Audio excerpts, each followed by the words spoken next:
নমস্কার দর্শক বন্ধু, আমি জ্যোতিষ সম্রাট শ্রী শক্তি। আজকে আমি আলোচনা করব সংখ্যাতত্ত্বের বিচারে আপনার যদি দেখা যায় ডেট অফ বার্থ মানে যেটা ডেট, মাস এবং সাল, এই তিনটেকে যোগ করে যদি আপনার সংখ্যা 4 আসে, তাহলে দেখা যাচ্ছে যে আপনার মধ্যে 4 সংখ্যা হচ্ছে রাহুর সংখ্যা, রাহুর নাম্বার। আপনার মধ্যে সবসময় একটা মন চঞ্চলতা ভাব থাকবে। আপনি কোনো কিছুতেই কিন্তু সঠিকভাবে মনোনিবেশ করতে পারবেন না। খেলাধুলার প্রতি আপনার প্রচণ্ড ন্যাক থাকবে। এই রাহুর নাম্বার থাকার জন্য কিন্তু ছোটবেলায় পড়াশোনার ক্ষেত্রে আপনার প্রচণ্ড বাধা সৃষ্টি করবে, এবং এই রাহুর নাম্বার থাকার জন্য কিন্তু আপনি ভুল পথে চলে যাওয়ার একটা টেন্ডেন্সি থাকবে, বা ভুল লোকের পাল্লায় পড়ে যেতে পারেন, নেশায় আসক্ত হতে পারেন। সেগুলো কিন্তু আপনাকে সচেতন থাকতে হবে।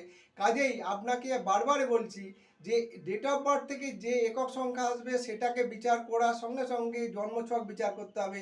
তার জন্য আমার সঙ্গে যোগাযোগ করতে পারেন 9831434774 এই নাম্বারে। নমস্কার।